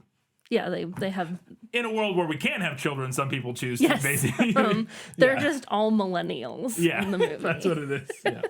Yeah, absolutely. They just have their fur babies. Yeah, because the woman at the end, was it Marika? Marika. Yeah. She carries her dog she has around. A dog. She carries it around. She just lugs it around that whole time. Yeah. There will be no abandoning of the dog. Nope. And then the other question, which I have a feeling I know the answer to, but I just want to ask, is the reason for the infertility ever explained or expanded on? The movie makes a big point that they don't know what caused it, and I had a feeling that the book would be similar. Like that's kind of the point, is like we don't know. Hence the idea for like the chaos and everything that is descended. Because if we knew, we could fix it. As well. Yeah, and all the religious stuff. Yeah, because if they knew, they could potentially fix it. But since they don't know, but I also got the vibe in the film. It felt because of what we routinely get lots of establishing shots in the film of like the polluted earth. And specifically, I remember this one, obviously, like the cattle field and the burning. Everything's just overcast and gray and horrible and disgusting and smog filled. We get this one shot at one point of this like sewer with like radioactive goop coming out, and with like a dead like fox body laying like next to the sewer or whatever. It's not even, I say sewer, it's like in a field. Like it's just like dumping sewage into this like field or whatever. And so to me, it very much feels like the movie is saying it's what we're doing to the planet. Like that's, and Clive Owen even kind of alludes to that, where somebody at one point says like, oh, you know, ever since the infertility happened, the world's been dying, and he goes, we were killing it before that, or something. Yeah. He has like a line that like alluding to the idea that we maybe were they already were killing climate the earth. activists. And maybe they were climate activists. Potentially, that would make sense. But to me, that felt, and knowing a little bit about Alfonso Cuarón's politics, that felt like in line with kind of a message he would get behind. And so, yeah, I want to know if the book went on anywhere. So there are theories in the book, and pollution is one of them. But much like the movie, the exact cause is never pinpointed. Okay, yeah, and again, that's very much the point. I just was interested to see if the book went anywhere with that. Yeah. All right, time to find out now what Katie thought was better in the book. You like to read? Oh, yes. I love to read. What do you like to read? Everything. Okay, so I get what the movie is doing with, like, the social unrest and the violence and, like, the horrible pollution and the gritty collapse of society. The book's depiction is of a society that has basically laid down and given up and insists on everything being as normal as possible. And wow, did that hit a sore spot in 2022. Like, this is a society of people who cannot bring themselves to care. Yeah, They are truly going gently into that good night. right. Yeah, and that's a different horrifying dystopic hellscape. Like, it's just a slightly different one. Yeah. Yeah. Another thing that we didn't, that I don't think we saw so much in the movie was that there was this whole thing where women were using dolls as baby substitutes, but Yeah, I like, don't think we see that at all. in like the to film. the nth degree, like pushing them around in strollers and like they were the babies. Right. And then there's this one scene where he sees a woman like pushing one of these like very elaborate dolls in a stroller, and another woman comes over and like leans down to like coo at the baby and just grabs it and like smashes it against a wall. And it's a very like jarring scene. Like, it comes out of nowhere. That would be horrifying. Yeah. Weird. Yeah. And then the other woman is just like on the ground wailing and God. screaming. Yeah, Jesus. No, yeah, I don't think the movie does that at all. I was trying to remember if we ever saw a doll at any point, and I don't think can't. so. I don't remember. I don't think it's implied that that was really a thing in the movie, but it absolutely would be a thing. Yeah. I just would like to note. Yeah, I think so. There are people that do that now. Yeah. There's not enough nature retaking the land in this movie. The book is full of descriptions of the wildly overgrown countryside, because there are not enough people to maintain the land. Yeah, we spend most of our time in cities, to be Yeah. fair. Like, the only time we're out in the countryside is Jasper's or whatever. Yeah. And so, yeah, we don't really get much of what's going on, you know, of like you said, of the nature retaking the world. Yeah, and just like the world building in general in the book, I found to be very interesting and unique. Whereas I felt like the movie went with a more typical mid-apocalypse motif, which is fine. Like, there's nothing wrong with it. And it definitely, you know, it's one of those like kind of hallmarks of the genre that can communicate something very quickly and easily to viewers. Yeah. But I did think that the book maybe had a more like unique take. Interesting. Okay. Something that the book touches on that I felt like was really interesting was that despite having compulsory fertility testing for everyone in this society, they didn't know that either Julian or Luke were fertile, regardless of which one of them it was supposed to be. Right. They didn't know because both of them were exempt to the testing due to quote unquote defects. So Julian has like a hand birth defect, it's not named, but it sounds like ectrodactyly, or like a cleft hand, it's sometimes called. Yeah. And then Luke has epilepsy. Interesting. So there's some commentary on eugenics here. Yeah. Like they were considered non-optimal for breeding and were like selected out and not even tested to see if they were fertile. Yeah, that's interesting. I think the movie, so the movie definitely has, we see the billboard at once where it's like, there's a billboard at one point that says everybody like, has don't to skip your testing, your fertility testing or whatever. But it definitely feels like there could be a similar analog to the fact that because Key is an immigrant or a fugitive, a fugee or whatever, obviously she wouldn't be getting tested. Yeah, probably so they not. wouldn't know in kind of a similar way. And it's a similar dehumanizing sort of eugenics thing of like they don't care or want for the they want only the best, undesirables the to reproduce. So yeah. Another element that I found interesting was that in addition to mass infertility, everyone also loses like their sex drive in the book. Like they just become disinterested in having sex. And the book takes that opportunity to muse on whether this was also caused by whatever caused the infertility, or if our desire for sex was actually more motivated by the drive to procreate than we thought. And like absent of that, we just became uninterested in it. Right. So it definitely hedges up against some potentially problematic places, but it is an interesting discussion. It's an interesting discussion, but also it's not that interesting because I feel pretty soundly that for people who want to and enjoy having sex, the fact that fertility is no longer on the table would in fact be a boon and not a curse. But... or at least for some people, obviously, not for everybody. But like that I don't remotely buy the idea that the loss of the ability to procreate would lead to, surely in some people it would, maybe not even a loss of a sex drive, but in a loss of engaging in sexual activity. Certain religious groups and stuff where procreation is the whole point, or is seen as the only reason to engage in sex and that sort of thing.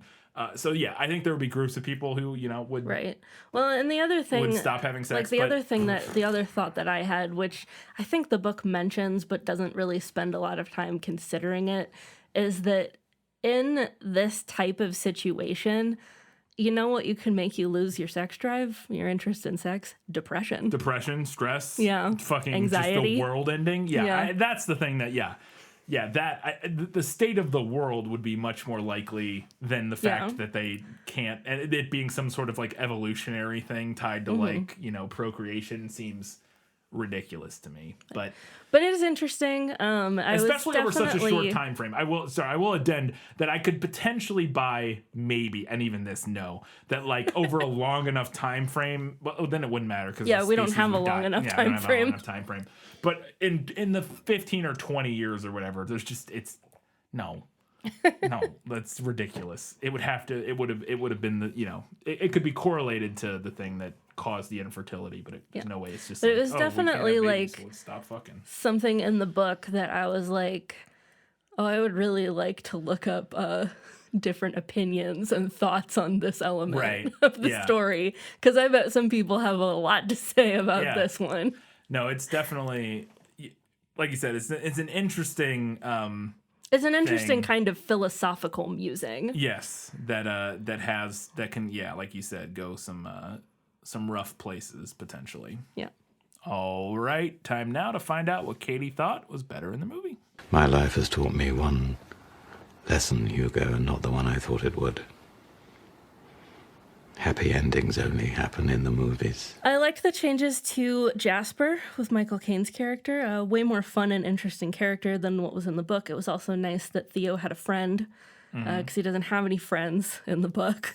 I thought making Quietus a drug was interesting.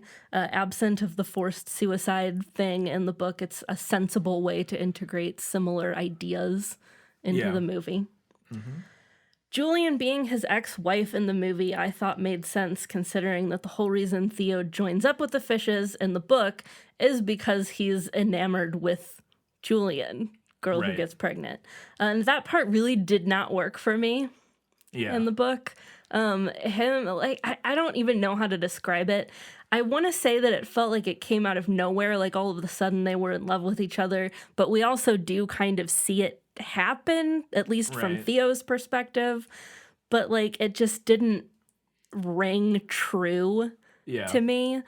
So his motivation being, oh, I'm still in love with my ex-wife, Right. makes a lot lot more sense. As being the thing that starts Yes, him as down being that the path. thing that starts him down that path. Yeah, I agree.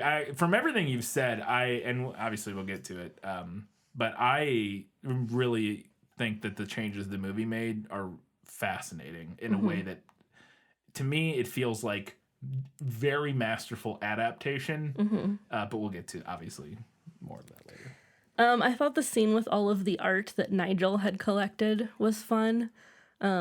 Definitely a way to label him like a colonizer. Yes, yeah.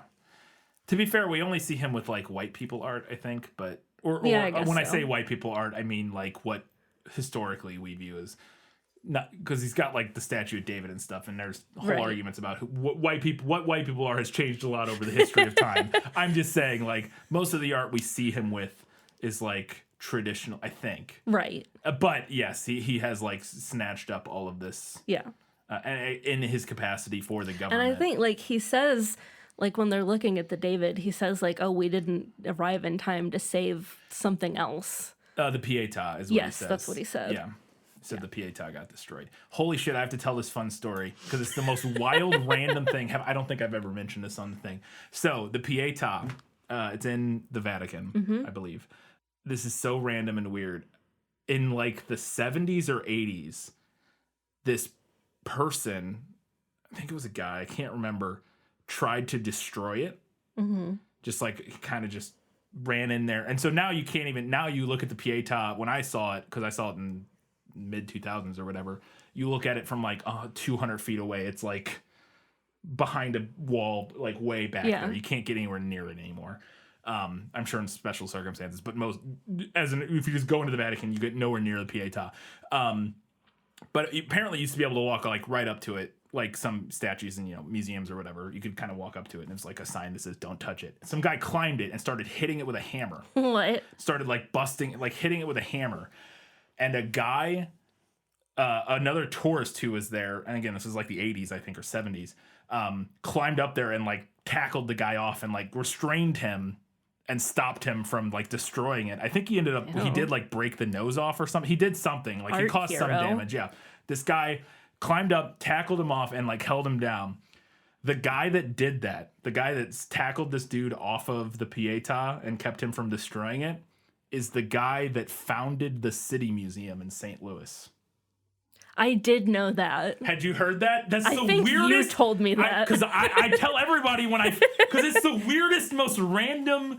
It's so interesting to me. I just thought that was fascinating. And that guy died in a he was working on a different project in St. Louis, driving a caterpillar, like a big like land mover thing, and it like rolled down a hill and he died. But apparently there's like weird like conspiracy theories that somebody killed him. Anyways, the whole thing's wild. But yeah, the guy who, if you've never been to the St. Louis or the City Museum in St. Louis, really cool. If you ever get to St. Louis, if you're ever in St. Louis, definitely recommend. highly recommend the City Museum. It's like advertised as for kids or families or whatever, but you can go there as an adult and you'll have a blast. You can't do everything when you're older because you won't fit everywhere, Right. but it's like a discovery zone or a tumble zone, but it's all like crazy art and it's made out of concrete and metal. Like it's all like recycled stuff. it's all like recycled stuff, like cool art installations, but it's like a playground. And there's all kinds of stuff to do there apart from, but a big part of it when I went there as a kid, we always would just run around and like play tag and hide and seek and it's a big like jungle gym basically. But there's all kinds of stuff to do. Again, if you can make it to St. Louis, cannot recommend the City Museum enough. Anyways, I just thought it's just so random because the Pietà, every time I think of the Pietà, I think of that story because it's like, that's so weird. Anyways, sorry. So I thought that diminishing Zan's character and focusing on the social ills as social ills instead of like pinning them to one guy even though he is a dictator. I thought that was a good call on the movie's part. Yeah. And the book, I hated the end of this book so much. It really, I think, takes the easy way out by having Theo be like, oh, well, I'm in charge now, so I can change things. Yeah. And then we don't know if he actually changes anything. Yeah. Probably not. Probably not. Yeah, I agree. That's a dumb... I hated the end of this book. It made no sense. It was so hokey and weird. I hated it. It's like, oh, I put on the ring. I'm the dictator now. Right. Like, what is this? Yeah, I don't know. Anyways. The car chase was cool. Yep. I liked that the movie leaned more into the refugee/immigrant issue, which is interesting and unfortunately evergreen. Yeah. Although I did feel like the fertility thing got a little lost in the shuffle.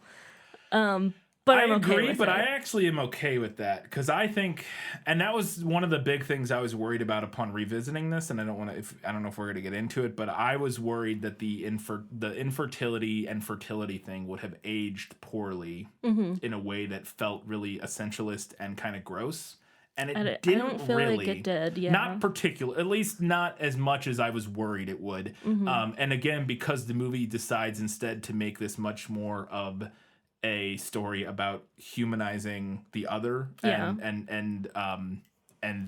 also kind of exploring what happens in societal collapses and how right-wing, fascistic governments react to that and how they oppress people and all that sort of stuff. I thought was an interesting way to use the initial sort of setup of the infertility and Key and her character being pregnant as like a jumping off point for kind of discussing these other issues without like, I was just really worried that I had forgotten and that this movie was going to be like about like the divine feminine and like, you know what I mean? Yeah, like about it, like, it could have easily been. yeah, like a very strange, like, which it's not like there's again, the scene where Key like disrobes and is pregnant and is in, surrounded by animals in a barn. Like it's very clearly allusions to sort of religious imagery and that sort of thing. And the movie obviously does apply some sort of like divineness or divinity to carrying a baby to term. Like it's not, but it doesn't make that the focus in a way that I was worried that it would. Yeah. I guess is my point. I don't know. Like again, I was expecting to be like really off put by some of the themes this movie was throwing down, and it didn't hit me that way. Really. I don't know. Yeah, Anyways. no, I agree.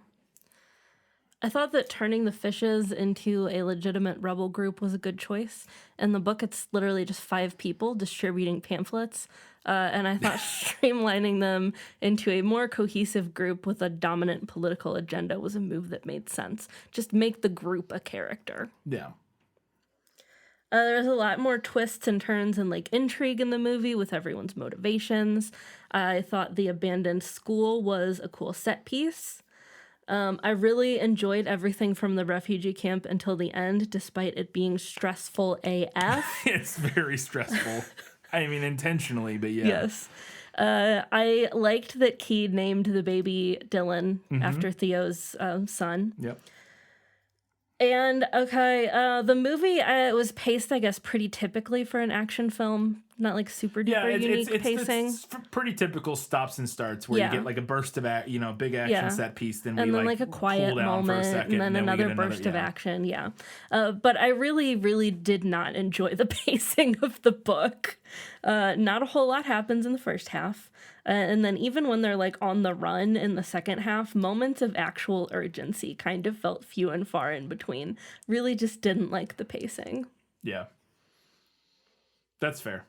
I just want to, I agree. Because I say I agree. I don't know how the book is paced, but I agree. The movie is like masterfully paced. Like it's nearly 2 hours. It's like an hour and 50 minutes, and it flies right by. It's just brilliantly paced. I just wanted really quick to reiterate, or not reiterate, but like expand a little bit on when I was talked about how like I was worried that the movie was going to get into the idea of like the divine feminine stuff. I just kind of want to expand on what I mean by that. I was worried that the movie was going to make the whole point about that I was going to come away from the movie feeling like it was basically insinuating that the ability to get pregnant is like this divine thing that makes women worthwhile or something like that. You know what I mean? Yeah. Like that kind of felt, not that it makes them worthwhile, but like that, I don't know. Again, knowing when you hear just the loose outline of the plot, and again, having watched this movie over a decade ago, and I had a vague memory. I was like, I know there's nobody can get pregnant anymore. Nobody can have babies. And there's like one girl who gets pregnant and like they got to get her somewhere. And I was like, in my head, 15 years later, in the political landscape we exist in now, and the things I've learned, and everybody, the way our society has grown, and our discourse around gender and sexuality and all these different things, I was just really worried that some of the thematic messaging of the film about gender and children and giving birth and pregnancy and all that sort of stuff was going to have aged in a way that felt gross and weird. I think and it easily problematic. could have, yeah. And I was just refreshed, a little like relieved to find that I didn't. I'm not saying it didn't. I'm sure you could, and maybe I don't know. I'm just saying I didn't find it as like. Yeah. And like I said, I think making the infertility and her being pregnant kind of not the central focus. Yeah. Like, it's important. It's important. Don't get me wrong. Right. But we're really more focused on like the other in general and like immigrants, refugees. And I think pulling that forward was a good choice. And I think it helped the other stuff to not age as poorly. I think it also helps because, I mean, this movie was written by a bunch of dudes and directed by a dude who are, all cis men as far as I know. And I think Quran centering it around something that he's passionate about and has, has more of a like an identifying background with and has his own viewpoint to put on, as opposed to putting it, making the thematic through line about like, again, femininity and birthing and all of these things. That was like, that would be a tough sell. Yeah. And I was very happy. I guess I was just relieved to be like, oh, I can still enjoy this movie. I was just worried I was going to be like, oh God, this is no, that's understandable. If you just know what the basic premise is, that kind of concern I think is understandable. Anyways, all right, we have literally one thing in the movie nailed it. As I expected, practically perfect in every way. I had some other stuff in here, but we kind of talked about it. Okay. But my one other thing that I wanted to mention was when Miriam is talking about how in her previous work as a midwife, how they started to realize that no one was getting pregnant because they like looked at their exam schedules and there was just nothing. Nobody, yeah. So that's straight from the book. Oh, okay. Cool. All right, we got a handful of odds and ends before the final verdict.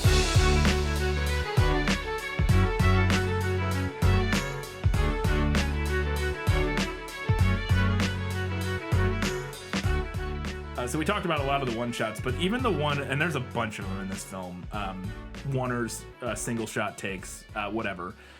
Even the one that starts the film it's so subtle. It's so minimal, but it's so great where he's in the coffee shop. And I love it because it just gives you one of the things that oneers do really well, single shots like that do really well, is let you exist in the environment and know where things are because you're from one perspective the whole time. So it's really easy to maintain a sense of screen direction, which when you're cutting between different angles can be difficult if it's not done well. Yeah. That's one of the big things that separates really good, not even really good, but like competent directors and cinematographers and stuff from mediocre and bad ones, is shooting stuff in a way where screen direction and knowing where things and characters in the environment are.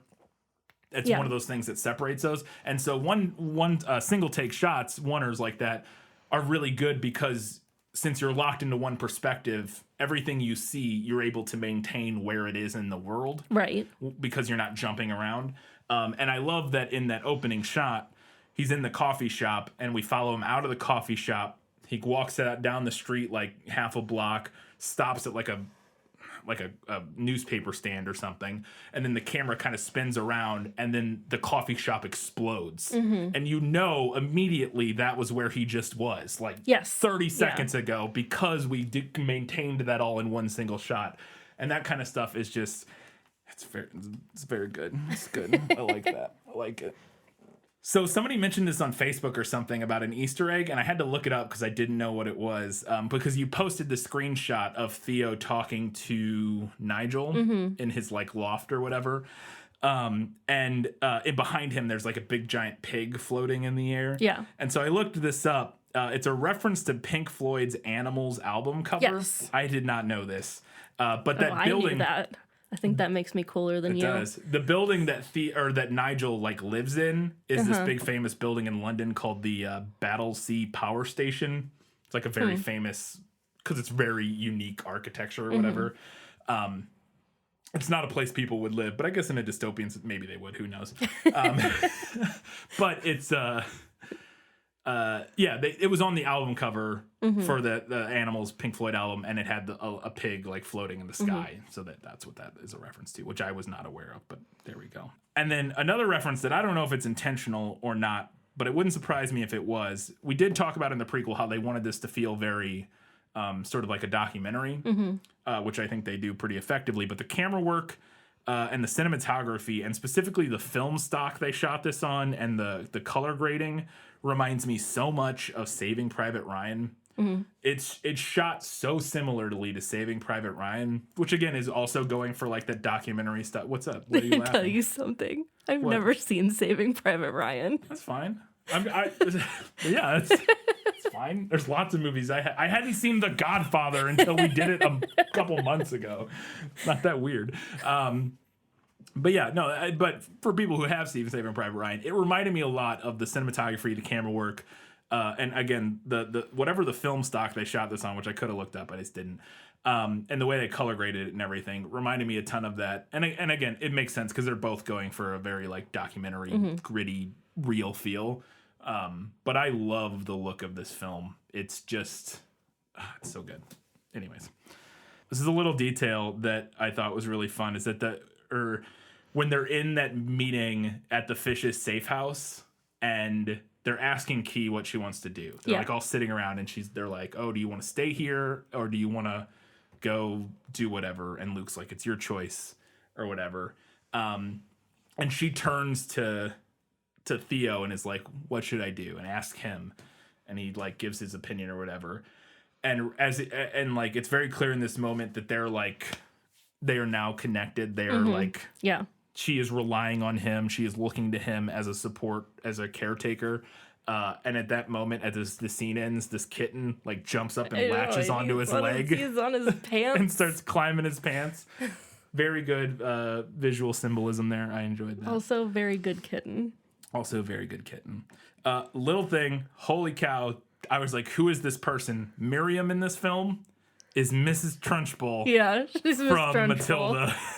And I was like, who? She looks so familiar. And then I looked it up and I was like, oh my goodness. Tim Ferriss. Yes. And this I thought was a testament to camera angles because she looks so much shorter in this movie than she does as Miss Trunchbull. Oh, well, and to be fair, a big part of that is that all of Matilda is shot with super wide angle, distorted lenses that stretch and there's a everything lot out. of like up shots because they're all little kids. Shots, looking up at, again, intentionally to make her this imposing giant figure.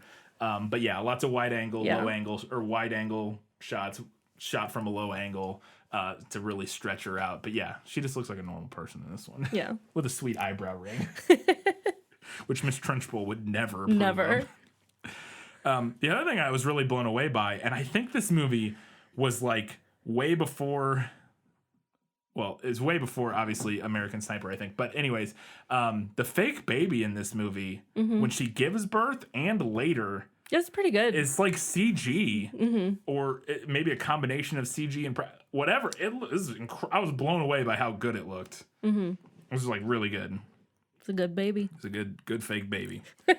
Before we get to the final verdict, we wanted to remind you, like we did at the beginning, that you can do us a giant favor by heading over to patreon.com/thisfilmislit. Support us there for a couple bucks a month and get access to different things, including bonus content. Most recently, we just discussed But I'm a Cheerleader. which was a lot of fun. Little cult classic film from the late 90s. Well, no. Yeah. 99? Yes. It was like 99 or something like that. I think so. Very fun little movie. We absolutely loved it. You can go hear us talk about that. It's on YouTube if you want to watch it, but you can hear us talk about that on our bonus content on Patreon. Also, you can do us a giant favor by heading over to Facebook, or Twitter, Instagram, Goodreads, all the social media platforms. Follow us there and comment and like and react and discuss things with us. We're there, and we in our prequel episodes, we take your feedback and we talk about it in the episode. So go do that. And we want to mention one more time that this was, in fact, a patron request from V. Frank. So V. Frank, thank you for requesting Children of Men. Katie, it's the final verdict. Now, are you ready for your sentence? Sentence? But there must be a verdict first. Sentence first, verdict afterwards. This was an interesting book. I enjoyed parts of it, elements. There were other parts that I found to be a bit boring, other parts that I found to be a bit nonsensical. Overall, it's more of a philosophical musing than it is a well-paced narrative. And given that the last book I read for the pod was The Remains of the Day, another slow, introspective novel was not really what I was craving. I should have read one of those. I took Ender's Game because I was like, oh, it's sci-fi. Like, it's right up my alley. I think you would have enjoyed Ender's Game more than I did. Totally fine with you taking Ender's Game. I really, though. I mean, Ender's Game reads like a YA, like, you know, like any YA, like, adventure book for the most part. And so, like, I think you would have. I needed a little break. On the other hand, I really enjoyed the way that the movie leaned into immigration and refugee issues. I also thought that having the woman who's basically jump-starting the human race be a Black immigrant was an incredible message. Additionally, I felt that the movie was much more concerned with her and allowing her to be a person than the book was. I also enjoyed the movie's changes to Theo's character. He's far more sympathetic, whereas his book counterpart wasn't terrible, but occasionally gave me the icks. Okay. I mean, his character arc is basically, I don't know how to love. Now I'm infatuated with this much younger woman. Now I know how to love. Oh, yeah. Yeah, his character in the movie is nice. He's just kind of like... a well-intentioned guy thrust into just has some stuff to work through. Yeah, just has some stuff to work through. Who's kind of lost his drive and All this being said, while I don't know if a more faithful adaptation of this novel is something I'd be particularly interested in, I would definitely be interested in an adaptation that tried to replicate the book's world building. It felt unique to me, but also strikingly familiar. Overall, while I thought the book had unique world building and some interesting messages, I enjoyed the messaging, characters, visuals, and pacing of the film more. So for these reasons and others, I'm giving this one to the movie. Fantastic. That's exciting. Movies don't always win, so it's nice when they do. And I'm glad because it is like I said, I was interested to see how this held up, and it was a very good film, and it held up even better than I had hoped. And a lot of times on this show, I say if you like the movie and have never read the book, you should read the book. This is not one where I would recommend that.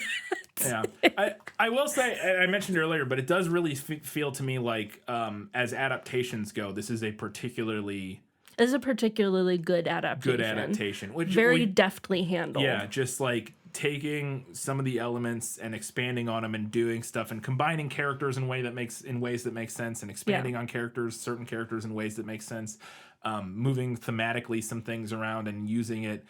I guess it is a little bit different. It's a very good adaptation, but also you could argue that maybe it's not a great adaptation in the sense that I guess there's two kind of adaptations in that regard.